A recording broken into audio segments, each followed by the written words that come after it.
विद्यार्थियों, आप सभी को वेद तिवारी का नमस्कार। विद्यार्थियों, हम लोग इस समय इंग्लिश में ट्रांसलेशन करने के कुछ नियम पढ़ रहे हैं, जिसमें कि हम लोग दूसरे पार्ट में इज, एम, आर का प्रयोग पढ़े थे। आज तीसरे पार्ट में ए और एन का प्रयोग पढ़ेंगे। तो आइए वीडियो शुरू करते हैं। ए, एक का प्रयोग। ए का अर्थ है कोई एक या एक। यह एक वचन सिंगुलर नंबर की जातिवाचक संज्ञा कॉमन नाउन से पहले आता है। Example: a boy, a girl, a pen, a horse, a chair, a table, etcetera. Savitri के पास एक पेन है। Savitri has a pen. Savitri के पास एक पेन है। Savitri has a pen.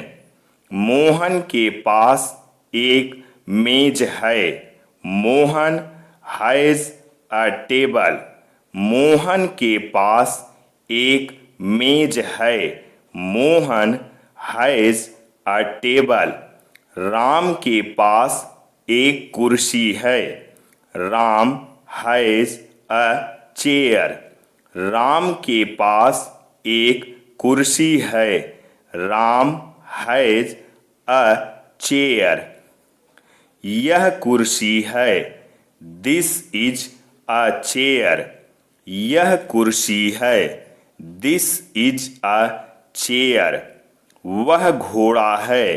That is a horse. वह घोड़ा है। That is a horse.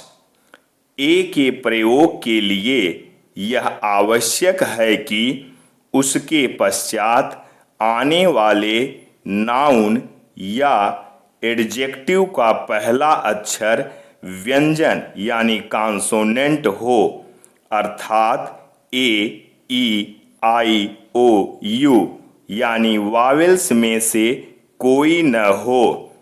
जब किसी शब्द के शुरू में ओ हो और उसका उच्चारण ओ न होकर वह हो, तो उस शब्द के पहले ए का प्रयोग होता है। Example: a one eyed man.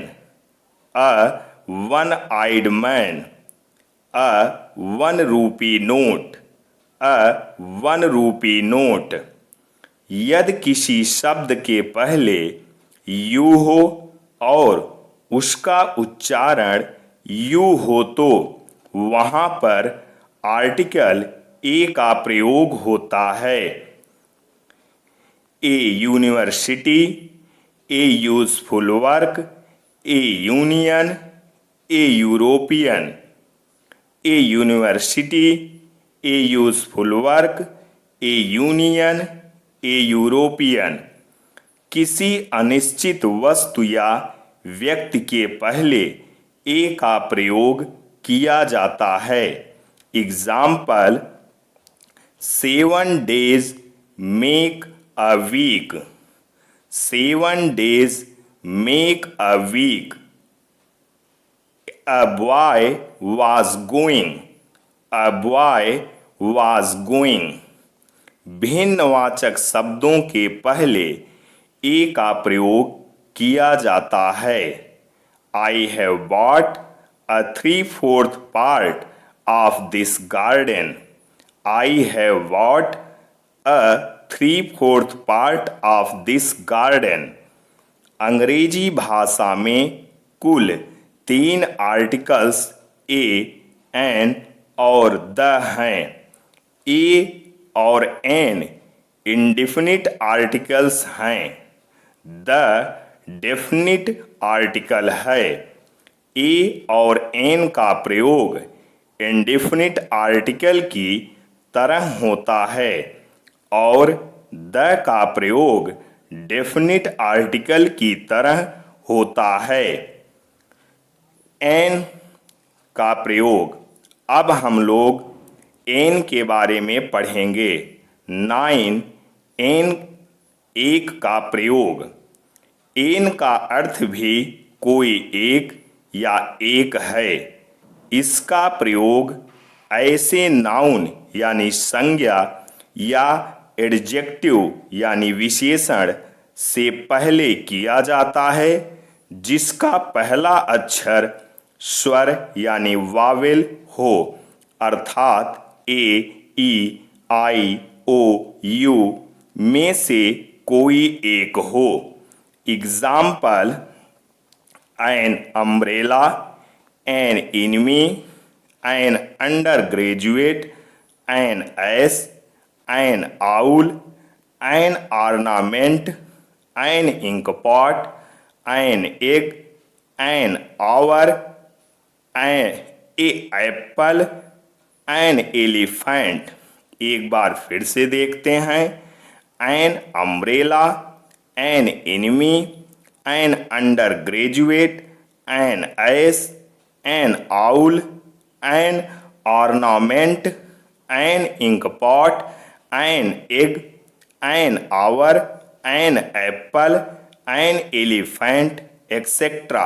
यहाँ गलती से ए एप्पल लिख दिया गया है। An apple, an elephant etcetera. Meera के पास एक छाता है। Meera has an umbrella. Meera के पास एक छाता है। Meera has an umbrella. मैंने सर्कस में एक हाथी देखा। I saw an elephant in the circus. मैंने सर्कस में एक हाथी देखा। I saw an elephant in the circus. मुझे सेब दो। Give me an apple. मुझे सेब दो। Give me an apple. An elephant is a big animal.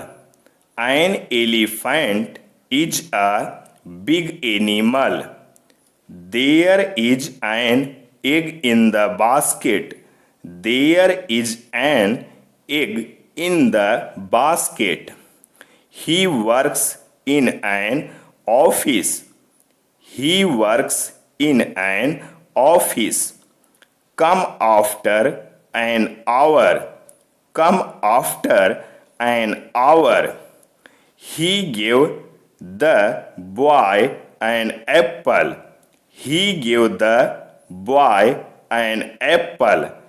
N का प्रयोग उन शब्दों के साथ भी करते हैं जो एच से प्रारंभ होते हैं लेकिन जिनमें एच मूक रहता है और उसके पीछे का वावेल बोला जाता है। एग्जाम्पल: जयपाल एक ईमानदार व्यक्ति है। Jaipal is an honest man. Jaipal एक ईमानदार व्यक्ति है। Jaipal is an honest man. वह एक अवैतनिक सचिव है। He is an honorary secretary. वह एक अवैतनिक सचिव है। He is an honorary secretary. उन्हें मानदेय मिलता है। He gets an honorarium. उन्हें मानदेय मिलता है।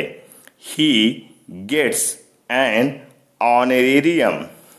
हमारा अतिथि एक सम्मानित व्यक्ति है। Our guest is an honourable person. हमारा अतिथि एक सम्मानित व्यक्ति है। Our guest is an honourable person. तो विद्यार्थियों, ये था तीसरा पार्ट इसमें हम लोगों ने ए और एन के प्रयोग के बारे में पढ़ा। अब इसके आगे हम लोग चौथे पार्ट में अध्ययन करेंगे। ऐसी ही वीडियो पाने के लिए हमारे चैनल को सब्सक्राइब करना ना भूलें। जय हिंद, जय भारत, वंदे मातरम, सत्यमेव जयते।